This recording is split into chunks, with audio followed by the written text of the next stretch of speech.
राम राम भाइयों, मेरा नाम अनिल सोलंकी है। मेरे यूट्यूब मंच लाउड जाट वॉइस में आप सबका स्वागत है। दोस्तों, पिछले तकरीबन 30-40 साल में हमारा हरियाणा कितना बदल गया। आप कल्पना कीजिए, 80 के दशक में या 70 के दशक में हमारे हरियाणा के अंदर कोई बदमाश होता था, कोई गैंगस्टर होता था या कोई बाहुबली होता था। अगर होता था तो आप उसका नाम कमेंट बॉक्स में मेरे को बताइए। लेकिन आज हरियाणा के हालात ये हैं कि हरियाणा में 100 से लेकर 150 गैंग ऑपरेट करते हैं, जो बड़े बड़े धन्ना सेठों से मोबाइल पर फ़ोन करके फिरौती मांगते हैं और विदेशों में बैठ के गैंग्स को ऑपरेट करते हैं। अभी पिछले 4-5 साल में जो हमारे देश में 3 बड़ी हत्याएं हुई, उनके पीछे भी हरियाणा के शूटर्स का हाथ मिला। दोस्तों, जो पंजाब में मशहूर गायक सिद्धू मूसेवाला की हत्या हुई थी, उसके अंदर 2 शूटर सोनीपत के थे और एक झज्जर का। ऐसे ही जो जयपुर के अंदर करणी सेना के अध्यक्ष सुखदेव सिंह गोगामेडी की हत्या हुई, उसका जो प्रमुख शूटर था वो हरियाणा के महेंद्रगढ़ जिले का रहने वाला था। तथा बाबा सिद्दीकी नाम के एक एनसीपी के नेता की हत्या हुई बम्बई में, उसके पीछे जो शूटर था वो हरियाणा के कैथल का रहने वाला था। तो इसमें तो कोई शक नहीं है कि आज हमारा हरियाणा क्राइम कैपिटल बन चुका है। लेकिन एक शुक्र है दोस्तों कि हरियाणा के अंदर अभी जो गैंगस्टर या बाहुबली हैं, उनका राजनीतिकरण नहीं हुआ है। हमारे लोगों ने उनको विधायक या सांसद बनाकर पार्लियामेंट या विधानसभाओं में भेजना शुरू नहीं किया है, जो कि पूर्वी उत्तर प्रदेश, जिसको पूर्वांचल कहते हैं, और बिहार वहाँ की संस्कृति है। वहाँ पे अपराधियों का महिमा मंडन होता है, उनको भैया जी जैसे शब्दों से अलंकृत किया जाता है।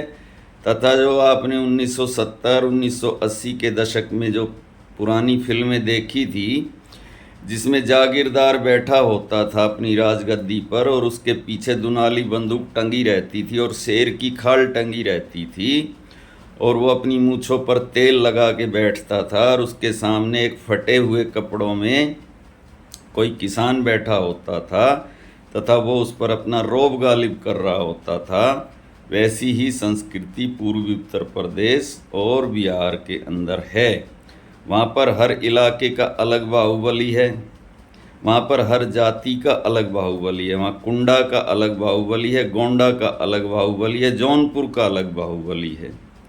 वहाँ पर राजपूतों के अलग बाहुबली हैं, यादवों के अलग हैं, ब्राह्मणों के अलग हैं और मुसलमानों के अलग हैं। मुसलमानों के बाहुबली, एक तो वो भगवान को प्यारे हो गए, क्या नाम था, इलाहाबाद वाले, और एक वो गाजीपुर वाले। वो दोनों तब इस दुनिया में रहे नहीं। उन पे सरकार ने कार्रवाई करके उनको उनकी सही जगह पे पहुंचा दिया। लेकिन सरकार ने इस मामले में थोड़ा सा दुभात किया दोस्तों, क्योंकि वो गैंगस्टर बाहुबली थे, अतीक अहमद और मुख्तार अंसारी की मैं बात कर रहा हूँ। तो वो उन पर जो कार्रवाई हुई उसका कोई भी आदमी विरोध नहीं करता। गैंगस्टर को तो उसकी सही जगह पे होना ही चाहिए। लेकिन इस मामले में सरकार अपनी जात वाले बाहुबलियों के ऊपर थोड़ा सा दया और रहम दिखाती है, क्योंकि मामला वोटों का है, वोटों की राजनीति का है। खैर, अब बात को आगे बढ़ाते हैं दोस्तों कि पूर्वी उत्तर प्रदेश की संस्कृति और हरियाणा की संस्कृति में राजनीति के अपराधीकरण और अपराध के राजनीतिकरण तथा अपराधियों के महिमा मंडन में क्या फ़र्क है दोस्तों। इस पे थोड़ा सा ठंडे दिल से विचार करते हैं। सोचने वाली बात है कि जितने बड़े गैंगस्टर और बाहुबली हरियाणा में हैं, जो विदेश तक में बैठ के गैंग ऑपरेट करते हैं। अक्सर एक आदमी मेरे हर वीडियो में आके कहता है कि हरियाणा के जो लड़के हैं वो डंकी रूट से विदेश में जाते हैं और वहाँ बैठ के गैंग ऑपरेट करते हैं। तो ठीक है भाई, तेरी बात करते हैं, लेकिन हमारे हरियाणा के अंदर आज तक अपराधियों को हमने चुनाव नहीं लड़वाया, किसी राजनीतिक दल ने टिकट नहीं दिया, जनता ने उनको वोट नहीं दिया। नहीं तो अगर कोई दल टिकट ना दे तो ऐसे लोग निर्दलीय खड़े होकर भी जीत जाते हैं। और यूपी से मेरा मतलब पूर्वी उत्तर प्रदेश और बिहार के अंदर उनको भगवान की तरह से पूजा जाता है। उनके चरणों की धूल लेके अपने माथे पे लगाई जाती है और उनको अपनी जाति का रॉबिन हुड और गैंगस्टर बताया जाता है। तो ऐसा हरियाणा में क्यों नहीं होता है? हरियाणा की संस्कृति क्यों अलग है? दोस्तों, उसके पीछे का कारण ये है कि हमारे यहाँ पर अपराधी और अपराध की स्वीकार्यता नहीं है। और 1980 से पहले या 1990 से पहले हरियाणा इतना शांत प्रदेश था, यहाँ बाहुबली शब्द ही नहीं होता था, गैंगस्टर और शूटर शब्द ही नहीं होता था। ये तो बुरा हो इस पैसे का, इस इजी मनी का, इस हराम के पैसे का जो अचानक से इस प्रदेश में आ गया, क्योंकि ज़मीनों के रेट सोने से भी महंगे हो गए। दोस्तों, इस हरियाणा का ये सौभाग्य था कि ये दिल्ली के 3 तरफ बसा हुआ था। इसकी वजह से ये एक खुशहाल राज्य भी था।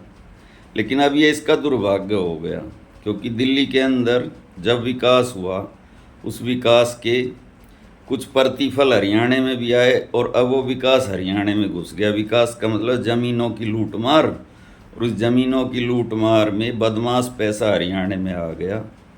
और जो सीधे लोग थे, जिनको कुछ नहीं पता था, वह टेढ़े लोग हो गए और बच्चे सारे बिगड़ गए। अपने इंस्टाग्राम पर मोटी मोटी चैन पहनकर गाने बनाने लगे, रील बनाने लगे, बदमाशी के गानों पे डांस करने लगे और बदमाशी का महिमा मंडन हरियाणा में भी होने लगा। लेकिन आप पिछला इतिहास अगर उठाएंगे दोस्तों, तो आज़ादी से पहले एक बाहुबली हुआ था, हरफूल जाट जुलानी वाला। उस हरफूल जाट जुलानी वाले ने दोस्तों देश के और समाज के हक की बात करी थी। वो गोरक्षक था, वो देश की स्वतंत्रता सेनानी था। अंग्रेज़ों के खिलाफ उसने हथियार उठाए थे, ना कि किसी गरीब का गला काटा था। अब बात करते हैं दोस्तों हरियाणा के दरअसल बाहुबली हैं कौन। हरियाणा के बाहुबली हैं दोस्तों वो बच्चे जिन्होंने इस देश का नाम बाहर विदेशों की धरती पर रोशन किया। उसमें सुशील पहलवान, जिसके पास ओलंपिक के 2 मेडल, मनु भाकर जिसके पास ओलंपिक के 2 मेडल, विजेंद्र बेनीवाल जिसके पास बॉक्सिंग का ओलंपिक का मेडल, इसके अलावा साइना नेहवाल जिसके पास बैडमिंटन का ओलंपिक का मेडल। मनु भाकर के पास शूटिंग के 2 मेडल हैं, सुशील के पास कुश्ती के 2 मेडल हैं। इसके अलावा दोस्तों नीरज चोपड़ा जिसके पास जेवलिन थ्रो के 2 मेडल हैं, योगेश्वर दत्त जिसके पास कुश्ती का मेडल है। इसके अलावा रवि दहिया, बजरंग पूनिया, साक्षी मलिक, अमन सहरावत जिनके पास कुश्ती के 1-1 मेडल हैं। यानी कि जो 15 मेडल हरियाणा के बच्चों ने ओलंपिक्स में जीते हैं, वो यहाँ के असली बाहुबली हैं। और यहाँ के लोग उन्हीं को बाहुबली मानते हैं, ना कि उन गैंगस्टर्स को जिनका महिमा मंडन होता है बाकी देश में। हरियाणा में ऐसी कल्चर, ऐसी संस्कृति नहीं है। आज तक हरियाणा में कोई भी गैंगस्टर, शूटर या बाहुबली लोकसभा या विधानसभा का चुनाव जीतकर संसद में नहीं गया और ना ही किसी पार्टी ने टिकट दिया। और यूपी और बिहार के अंदर तो ऐसा कल्चर है दोस्तों, वहाँ के बाहुबली तो विधायक सांसद ही नहीं, केंद्र में मंत्री तक बन चुके हैं। अजय मिश्रा टैनी आपको याद होगा, गृह राज्य मंत्री, जिसके बेटे ने किसानों के ऊपर थार चढ़ाई थी।